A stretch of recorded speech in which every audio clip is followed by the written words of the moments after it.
አንድ ሰው የሚጥለው ጊዜ ሳይሆን እምነቱ እንደሆነ ታውቃላችሁ። ጊዜ ያነሳል፣ ጊዜ ይጥላል እንባላለን። ግን ጊዜ አያነሳም፣ ጊዜ አይጥልም። እምነት ነው የሚያነሳው፣ እምነት ነው የሚጥለው። አዶናይ እዚህ ደረጃ የደረሰው በእምነቱ ምክንያት ነው። አዶናይ የሚወድቅ ከሆነ ደግሞ በእምነቱ ምክንያት ነው። ብዙዎቻችን ይህ እምነት አለን።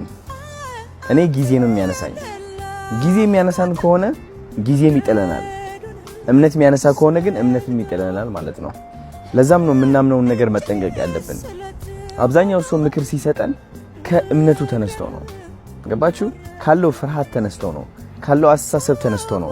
ያ ሰው አለባበሱን አይታችሁ፣ ያለው ገንዘብ፣ ያለው እድሜ አይታችሁ እሱን ሰው አይናችሁ ጨፍናችሁ የምትሰሙት ከሆነ የተናገረውን ነገር አምናችሁ ተቀብላችሁ የምትኖሩት ከሆነ የሱ እውነታ የእናንተም እውነታ ይሆናል ማለት ነው።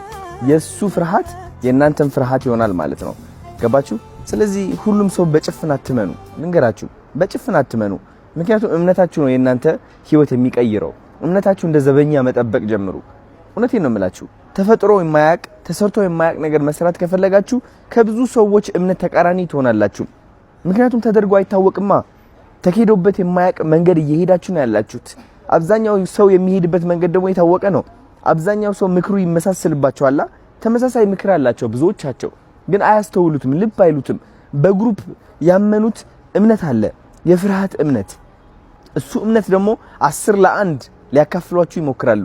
እናንተ ደግሞ አንድ ናችሁ። ገባችሁ?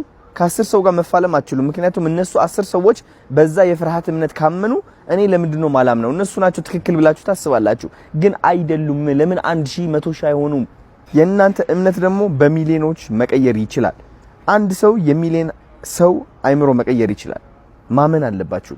እነዚህ ሚሊዮን ሰዎች እምነታቸው ወደ እናንተ እንዲያጋሯችሁ ከፈቀዳችሁ እንደነዛ ሚሊዮን ሰዎች ትሆናላችሁ ማለት ነው። ገባችሁ? ስለዚህ የምታምኑት ነው ከፍ የሚያደርጋችሁ ወይ ዝቅ የሚያደርጋችሁ። እወዳችኋለሁ።